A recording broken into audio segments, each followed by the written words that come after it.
Hello and welcome back. As you can see, this is definitely my old house. Nothing happened. No, nothing at all. We built a thingy last week, a villager breeder, and then we were going to build an iron farm, and nothing happened. Right? Nothing. It all went to plan. Definitely. Yeah.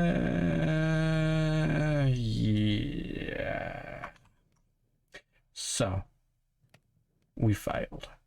And we failed miserably looking for a name tag because the idea of catching a zombie just did not, I did not like the idea of that at all. And so we are now giving up and going on to your standard survival series. Hard, obviously. But anyway, I'll roll back what I had of the last of that series and then I'll go through a very quick summary of what we've done here so far. Hope you enjoy it. Well, first we're going to start with a little bit of terraforming, then we'll crack into the build. So here we are back at what was an island and is now a ditch, so I suppose it's Golem Ditch.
We interrupt this time lapse. I'm going to go hunt for a zombie. Wish me luck.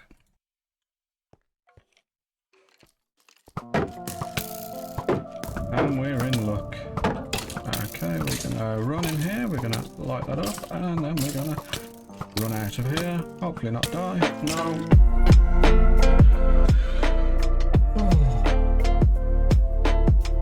And so we find ourselves over at the working one in the new world even, and we can watch it do its thing. It's very effective, as I said before, but while we watch these iron golems slowly fall into their fate of lava, we'll go ahead and show you how we got here in the first place. And so we found a village, we planted some crops, we chopped a tree. After that we went ahead and added some storage to our house, we gathered some resources, we improved our house that we found, we stole it, we created a breeder, and I suppose we should go on to a tour. So over here we'll start off with the aforementioned breeder, which is pretty standard in its building.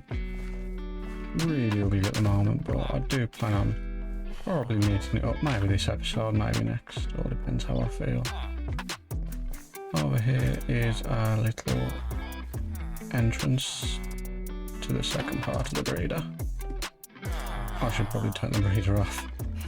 And that little gate there leads up to our bubble elevator here, which was very useful for getting people up into there in the first place. Have a little bit of a tree thingy over here. We stepped into the nether briefly just to go and get that soul stand for that elevator. A storage solution for the time being. It's going to end up as a chest monster. There's no avoiding that now that I've got that thing over there running. Into our modified house. It's pretty humble, to be honest. One bed.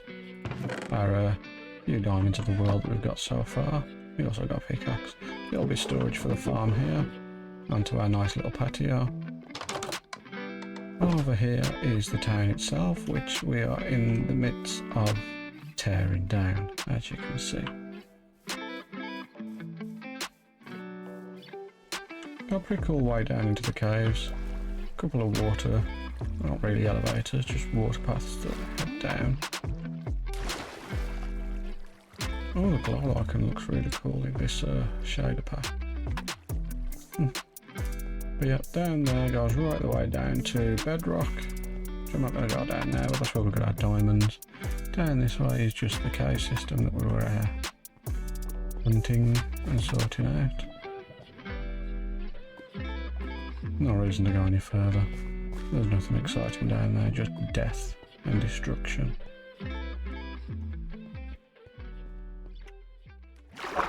And to be honest, that's about it. I could show you the nether, I suppose, but like I've literally took one step in there, saw that I was in a soul sand valley and got what I needed and ran out. I didn't stop, I didn't even look around. I could probably do that this episode as well, maybe. Have a quick look around the nether, see what we find. I am quite gutted that the series had to end when it did, but that's part of having a survival world, isn't it? Really. It's going to end at some point, and I'm not very good at this game, quite frankly. But we got plans. We're going to keep our vegetarianism for the time being, and that's about it. So I'm going to make this village, this house, this little village area I'm building up, I'm going to make it a little bit nicer than it is, because it is a little bit run down now. Probably won't touch this village. I'm probably just going to tear this village down, to be honest. But over there, and this house, and this portal area, all this bit, this lake is where I'm calling home for now. So I may as well make it look a little bit nicer.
So, let's go and see how our iron farm has been doing while we've been doing all these tasks in the background.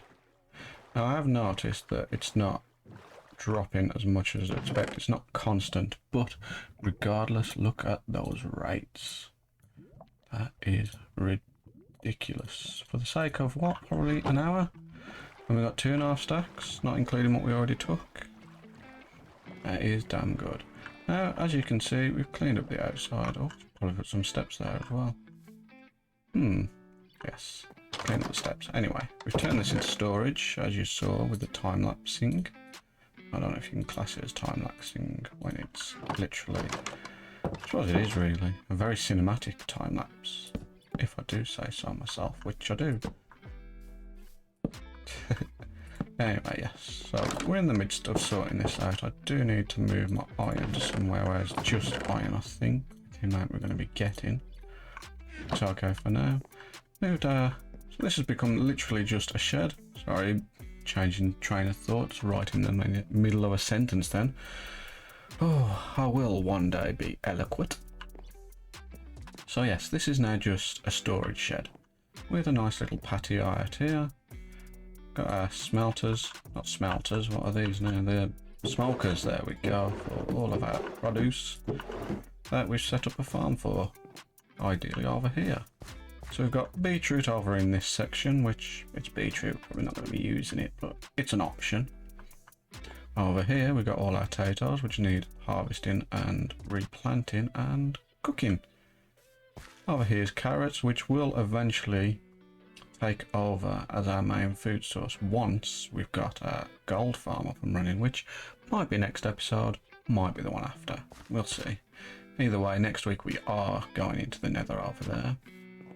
And then over here, we have a wheat field, which we will fill with wheat, just for the sake of it, because bread's always useful. And if you're wondering why I've got all this and no house, well, that'll probably be an off-camera project, because it's not going to be very exciting, but we have our first little bit of redstone into a cave, which I am turning into my starter base.